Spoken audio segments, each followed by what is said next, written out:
So, do you live in the state of California and have a family member that you either want to give or receive a firearm from? Well, let's talk about that today. So, when it comes to giving a gun to a family member, there are some rules around it. It's a lot easier than a normal transfer of a firearm in the state of California, but there are some rules to it. Now, if you just want to let a family member borrow a gun for a little bit, we will talk about that in just a second. So if you just want to loan a firearm to a family member for a short period of time, that is possible. So let's talk about that first before we actually talk about the legal transfer of ownership and filing what's called an intra-familial transfer form. So let's actually talk about loaning a gun to a family member. What are the laws around that? Generally, it's not legal to loan a gun to a friend, and by that I mean give them the gun, they go off and do whatever with it, and that is not generally legal in the state of California. However, if you are a spouse, registered domestic partner, or any of the following relations, whether by blood, adoption, or step relation, you can actually loan a gun as long as some other requirements are met.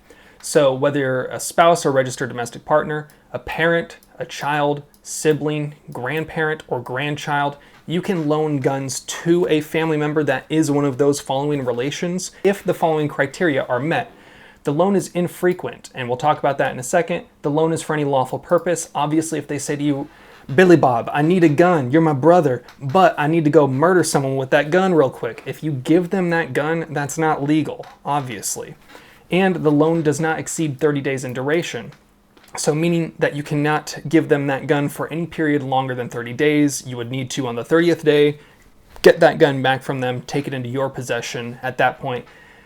You cannot just keep doing this all the time. That's where the loan is infrequent comes into play, basically meaning that you can't just take that gun back from them on the 29th day and then on the 30th day go back to them, hand them that gun for another 29 days and just doing that over and over again. That wouldn't be legal. However, I have to say, how would that be enforced?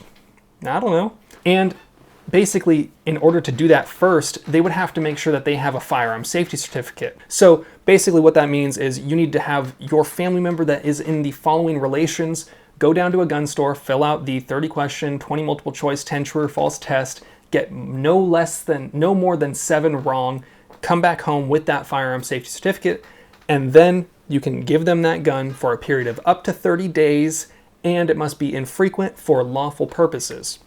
Now it says here at the bottom, if the firearm being loaned is a handgun, the handgun is registered to the person making the loan.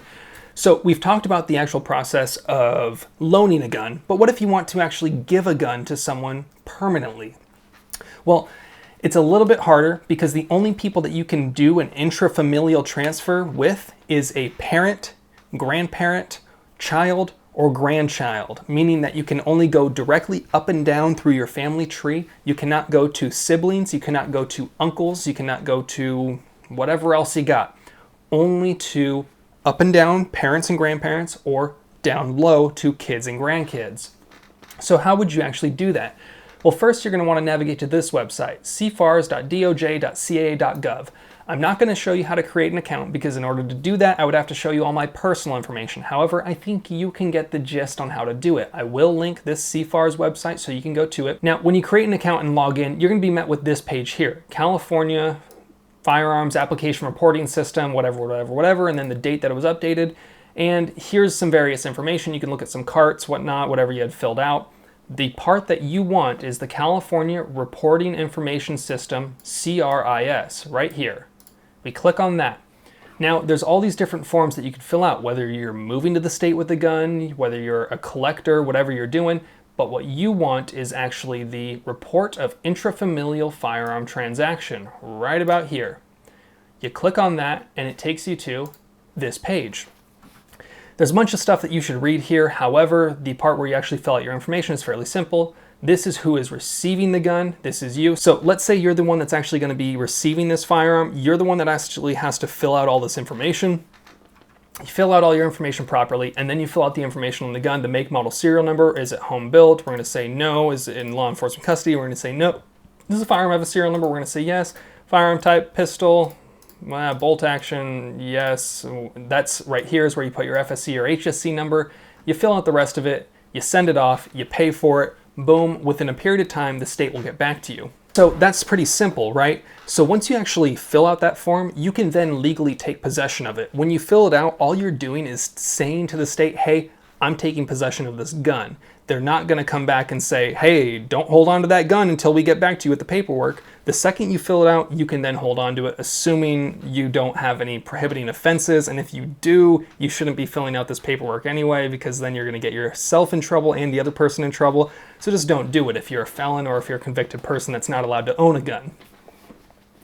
So now you're going to be asking me, what if I want to receive a firearm from out of state, from a family member like my parent or grandparent that lives in another state, and they want to gift me a handgun like this Gen 5 Glock that is not on the California handgun roster? How do we do that? Well, in order for that to happen, you're going to have to first talk to your gun shop, say, hey, here's the deal. I want to do a transfer between a family member that lives out of state to a non-roster handgun or just any firearm in general. They're gonna say, yeah, sure, let's figure out how we're gonna do that.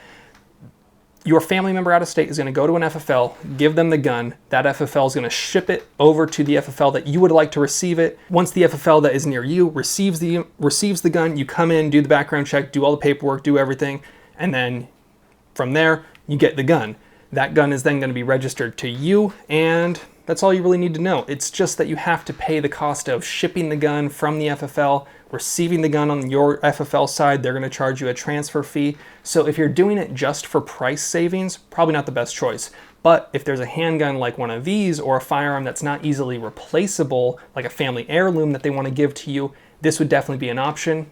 But if they don't live in the state of California, you're gonna have to have them ship it to you. So I hope this video was helpful for you as far as understanding who you can and can't loan a gun to, how you actually could do it, what are the limitations, and how to actually transfer ownership of a firearm to your various family members. If you have any questions, feel free to drop a comment below. I'm gonna leave some important links here to some of the bill text so you can read it for yourself, and to the CFAR's website so that you can actually fill this out on your own. If you have any questions, let me know, drop a comment below. If you like this video, drop a like. Thank you. As always, have fun, be safe, stay dangerous. Peace.